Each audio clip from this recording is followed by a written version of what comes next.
Hi hello friends, ಎಲ್ಲರಿಗೂ ನಮಸ್ಕಾರ. Gagan cooking ಚಾನಲ್ಗೆ ಸ್ವಾಗತ. ಇವತ್ತೊಂದು ಈಸಿಯಾಗಿ ಕಿಚಡಿ ರೆಸಿಪಿ ತೋರಿಸ್ಕೊಡ್ತಾ ಇದ್ದೀನಿ.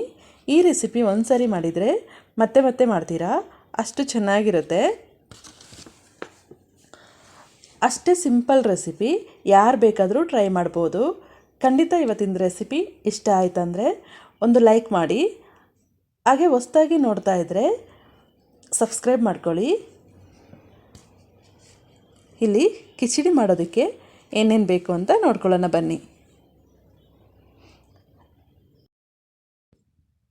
ನಾನಿಲ್ಲಿ ಹೆಸರುಬೇಳೆ ಕಾಫಿ ಗ್ಲಾಸ್ನಲ್ಲಿ ಒಂದು 3/4 ಗ್ಲಾಸ್ ತಗೊಂಡಿದ್ದೀನಿ.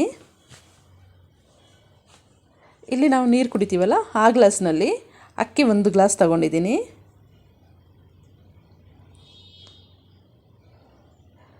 ಇದನ್ನು ನಾನು ಅಕ್ಕಿ ಮತ್ತು ಹೆಸರುಬೇಳೆನ ಚೆನ್ನಾಗಿ ತೊಳೆದು ಇಟ್ಕೊಂಡಿದ್ದೀನಿ. ಇದಕ್ಕೆ ನಾನು ನೀರು ಹಾಕ್ಕೊಳ್ತಾ ಇದ್ದೀನಿ.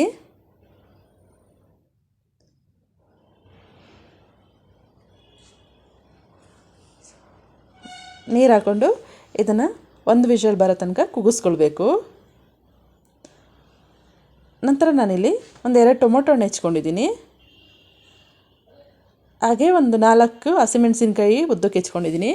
ಕರಿಬೇವು ಸ್ವಲ್ಪ, ಅರಿಶಿನ ಸ್ವಲ್ಪ, ಮೆಣಸು ಪುಡಿ ತೊಗೊಂಡಿದ್ದೀನಿ ನಾನಿಲ್ಲಿ, ಜೀರಿಗೆ ಸ್ವಲ್ಪ, ಮೆಣಸು ಪುಡಿ ಒಂದು ಅರ್ಧ ಸ್ಪೂನಷ್ಟು, ಜೀರಿಗೆ ಒಂದು ಅರ್ಧ ಸ್ಪೂನಷ್ಟು. ಈಗ ನಾನು ಬಾಣಲೆ ಇಟ್ಕೊಂಡಿದ್ದೀನಿ. ಬಾಣಲೆಗೆ ನಾನು ಒಂದು 3 ರಿಂದ 4 ಸ್ಪೂನ್ ಆಗೋಷ್ಟು ಎಣ್ಣೆ ಹಾಕ್ಕೊಳ್ತಾ ಇದ್ದೀನಿ. ಇಲ್ಲಿ ನಾನು ಜೀರಿಗೆ ಮತ್ತು ಮೆಣಸು ಪುಡಿ ಇದೆಯಲ್ಲ ಎರಡನ್ನೂ ಹಾಕಿ ಫ್ರೈ ಮಾಡ್ಕೊಳ್ತೀನಿ.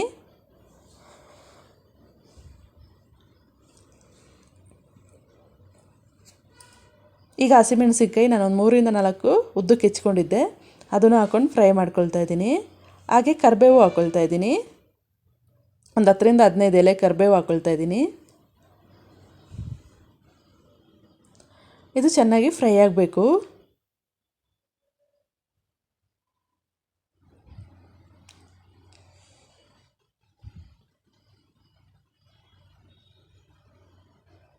ಇದು ಫ್ರೈ ಆಗಿದ್ಮೇಲೆ ನಾನಿಲ್ಲಿ ಅರಿಶಿನ ಪುಡಿ ಹಾಕ್ಕೊಳ್ತಾ ಇದ್ದೀನಿ, ಒಂದು ಅರ್ಧ ಟೀ ಸ್ಪೂನ್ ಆಗೋಷ್ಟು.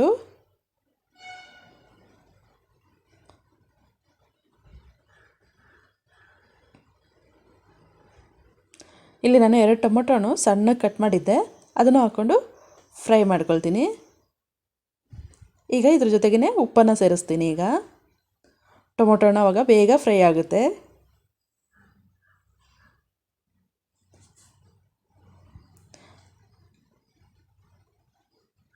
ನಾನಿಲ್ಲಿ ರುಚಿಗೆ ಎಷ್ಟು ಬೇಕಷ್ಟು ಉಪ್ಪನ್ನು ಹಾಕ್ಕೊಳ್ತಾ ಇದ್ದೀನಿ.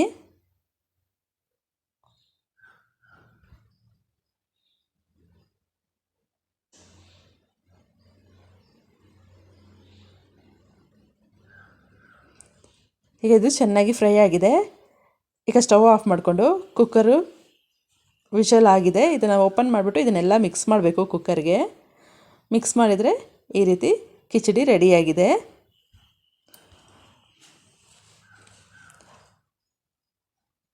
ಫ್ರೆಂಡ್ಸ್, ಈ ರೆಸಿಪಿ ಇಷ್ಟ ಆಯ್ತಂದರೆ ಕಮೆಂಟ್ ಮಾಡಿ, ಲೈಕ್ ಕೊಟ್ಟು ಶೇರ್ ಮಾಡಿ.